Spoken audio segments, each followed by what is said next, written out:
You've got to be kidding me. Having a baby with the guy you broke up with. Is it because you can't get over me?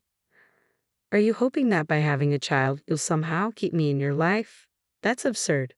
Looking back, breaking up was absolutely the right decision. If I'd stayed with that daydreamer, I wouldn't have the happiness I have now. Today, I want to reflect on my unforgettable past and the drama of its reversal. My name is Amy. I'm a 53-year-old housewife who finds joy in leisurely housework while watching the morning news. When I was 38, I was living peacefully with my husband, Keith. But around that time, a subtle unease began to settle in our home. Keith started responding to me with indifference, almost dismissively. When I tried to continue a conversation, he would cut me off, saying he was too busy. It felt like I was being ignored and treated harshly. He hadn't always been like this. He used to be a chatterbox, always trying to make me laugh with his jokes. This sudden change was so abrupt that I wondered if I had done something wrong, but nothing came to mind. One day, I noticed a faint lipstick mark on the back of a shirt Keith had put in the laundry. He had come home late that day, claiming he had to work overtime. I couldn't imagine anyone at his all-male workplace leaning against him with lipstick on. Could it be a woman? Naturally, I suspected infidelity, but a single lipstick stain was hard to prove. He could easily make up an excuse like bumping into someone. I decided I needed more evidence and started paying closer attention to Keith's behavior. Ironically, my increased vigilance led to a mountain of proof. For instance, Keith would always get up to use the bathroom around 2 a.m. when I was asleep. I had never doubted him before, but it seemed he was making calls to a woman during those bathroom visits. There were also traces of what looked like lipstick on his handkerchief and some suspicious stains on his suits. The clincher was when I borrowed Keith's car after a long time and found a tinted lip balm. If Keith had been using tinted lip balm, that would be one thing, but this seemed like irrefutable evidence. It was our 10th wedding anniversary. The frustration of having my husband stolen by another woman, the loneliness of not wanting to be alone, and the rekindled love I felt for Keith left me wondering, is it really impossible to make amends? Is there no way to revive something once it's cooled off? When I found out about the pregnancy, I thought, is this a gift from God? We didn't have any children, and perhaps the monotony of our relationship contributed to Keith's infidelity. Maybe this pregnancy could change things. With that hope in my heart, I clung to the possibility that it might somehow fix everything.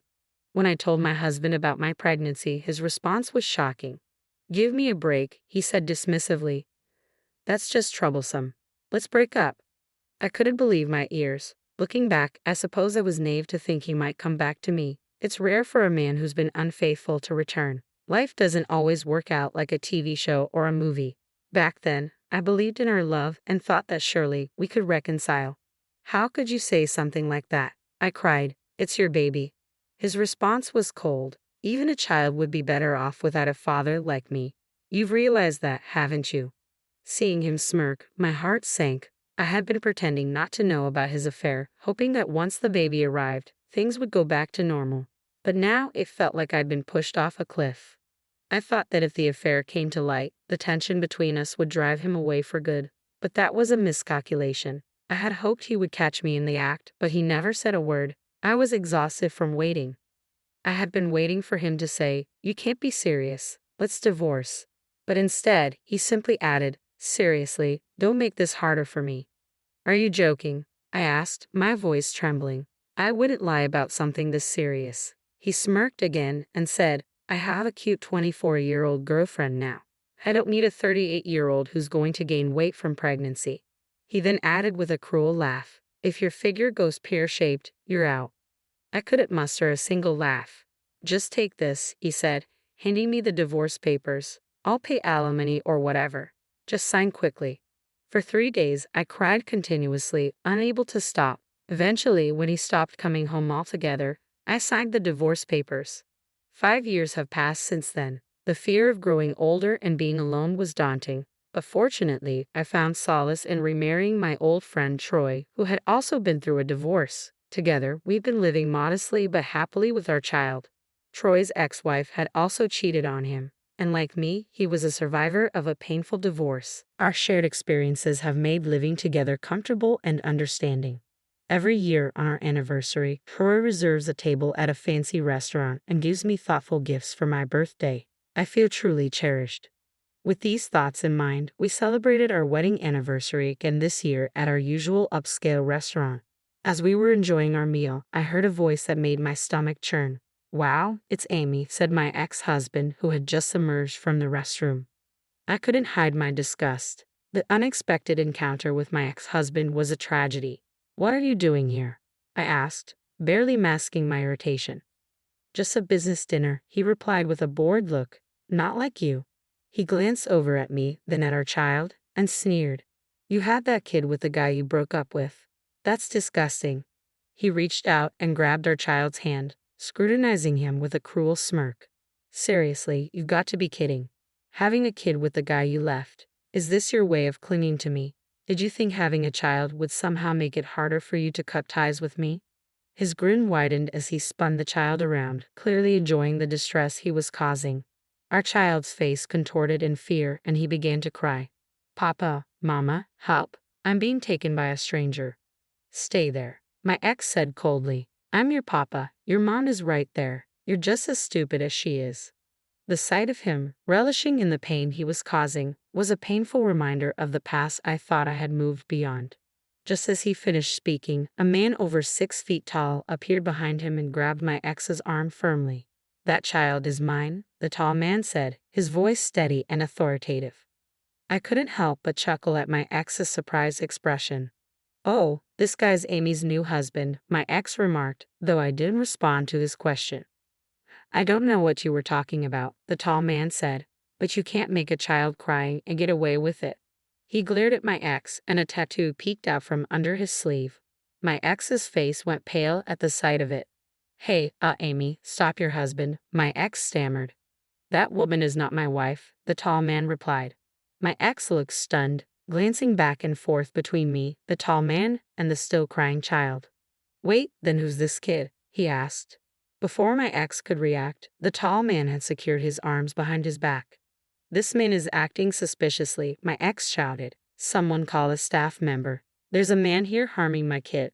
The commotion in the restaurant drew attention. I thought, what a way to ruin an anniversary, but I couldn't help but smirk. It seemed the day had turned out better than expected, if only by accident. "Wait, staff, over here," I called out. I saw this man forcibly grabbing a child's arm. My ex's mouth fell open. "Amy, what's going on? I really don't understand." I told him I'm not his wife. That child isn't mine and certainly not yours. "But he was right behind you," my ex protested. "You were blocking the restroom entrance. The child couldn't get in because of you. He was just following his dad." "What?" My ex was flustered. "You probably enjoy making fun of people, but you really need to stop jumping to conclusions." I added, "Perhaps you should be more aware of your surroundings." "What? Shut up. I don't need to hear that from you," my ex snapped. "Of course, my valuable words probably wouldn't reach someone as suspicious as you." "I told you I'm not suspicious," the tall man replied. "Oh, really?" A man who approaches a random child, grabs their arm, and then starts speaking in baby talk, saying, "I'm your daddy," isn't suspicious at all? You've got to be kidding me. "That's because you had the nerve to say to the woman in front of you, 'Your mom is over there,'" I said with a smirk. "Do you still think we're a couple?" My ex-husband Keith turned bright red and yelled, "Stop messing with me." As Keith's shouts grew louder, the tall man tightened his grip on him. "Ouch! Hey, mister, let me go. I'm innocent." "Innocent?" I replied. "You undeniably made our son cry." "That's a misunderstanding," Keith protested. Before he could continue, I cut him off. "The fact is, you misunderstood and laid your hands on someone else's child." Keith glared at me and said, You, I said in a deliberately cute voice, which seemed to irritate him even more. "I've been glared at by a suspicious person. Scary." Keith tried to wriggle free from the tall man's grip, but to no avail. "You're so deluded if you think we're still a couple. Or maybe you just can't forget about me," I taunted, repeating the accusation Keith had made earlier. As expected, Keith's rage grew. Sensing the danger, the tall man threw him to the ground and straddled his back. "You really thought you could escape from me?" While the man's intimidation was light, the tattoo peeking from under his sleeve added an air of genuine menace. Keith must have realized this could be the end for him. "Hey, Amy, it was a misunderstanding," Keith cried out. "A misunderstanding?" I replied. Pulling on a stranger's child's arm is not a misunderstanding at all. Keith's pleading, half-crying voice echoed as he attempted to justify himself. I thought it was my kid. It was clear that Keith was desperate, but his excuses only deepened the gravity of the situation. I burst into laughter, claiming he's your kid when you haven't even acknowledged him or paid any child support. Really? Oh, Keith replied, looking confused. Did we ever talk about recognition or child support after our divorce? Keith, I wouldn't have expected you to acknowledge him even if you had been contacted, I said. And that's why you never reached out to me, right? Don't be ridiculous. Why would I do that when I'm raising a child on my own? I'd have hunted you down for support if it were necessary. Ah, but here's the thing, I continued. The pregnancy test turned out to be a false positive. When I went to the OB/GYN, they told me I wasn't pregnant, which solidified my decision to sign the divorce papers. During those 3 days while we were discussing divorce and Keith wasn't coming home, it's true, I spent a lot of time crying. But I knew I couldn't finalize the divorce without understanding the full situation, especially with the potential for a child involved. So, I went to the OB/GYN first. Even though we weren't officially divorced yet, I wanted to sort out issues like alimony, child support, and future living expenses. I was willing to endure hardships if it would benefit my child. However, the OB/GYN found no signs of pregnancy, but instead discovered a tumor in my ovaries. While recovering from surgery for the tumor, I shared a hospital room with the mother of my current husband. I had known both his parents since childhood, as my current husband and I were old friends. When he came to visit his mom, we reunited and grew close again. At that time, I thought of my pregnancy scare as a divine sign meant to ensure things would work out with my current husband. However, it turned out to be a blessing in disguise. It led me to realize that breaking up with my ex-husband was indeed the right decision. It also gave me the chance to find someone who genuinely cares for me and led to the early detection of an illness. Even though I had one of my ovaries removed last year, I am grateful for how things turned out. I gave birth to a child with my current husband, and despite the hardships I've faced, everything has turned out to be a series of blessings for me. Seeing my ex-husband's reaction upon learning all this, he paled and muttered, "No way, I was dumped by her." It was hard not to laugh at his stunned realization. Obviously, a young woman wouldn't want to be with an aging man like him. At that moment, a police officer arrived, apparently summoned by someone from the restaurant.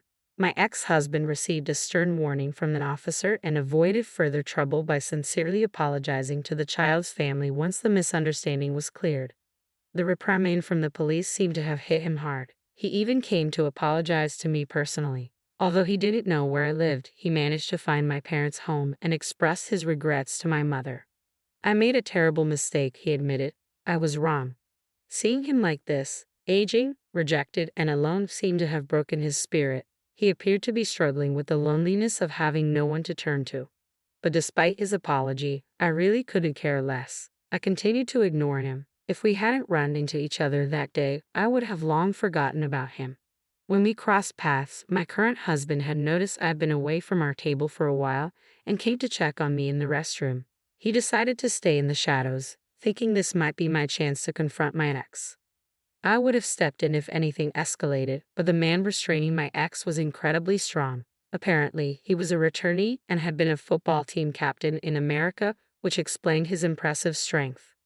I wouldn't have stood a chance. I was genuinely scared, thinking he was some kind of tough guy.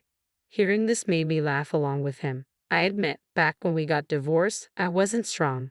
Despite everything, I simply followed through with the divorce as he requested, receiving a modest alimony payment from him and his lover. Life isn't a fairy tale, so expecting a massive alimony settlement was unrealistic. I didn't have the strength to resist back then.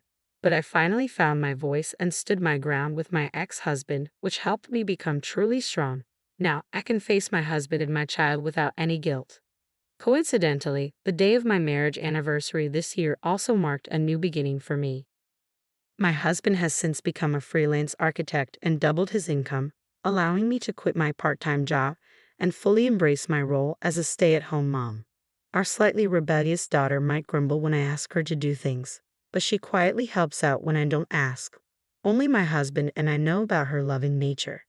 Though I had a late-life pregnancy and only have one daughter, our family, along with our 2 dogs, makes for a lively and joyful household. Even with just one ovary, I managed to get pregnant and give birth at an advanced age with my current husband. I can't help but think there's some kind of fate at play here. The dream of marrying someone special, which I cherished since childhood, came true in an unexpected way through remarriage. These are just some dreamy thoughts I entertain from time to time, and with that, I cherish the everyday happiness that is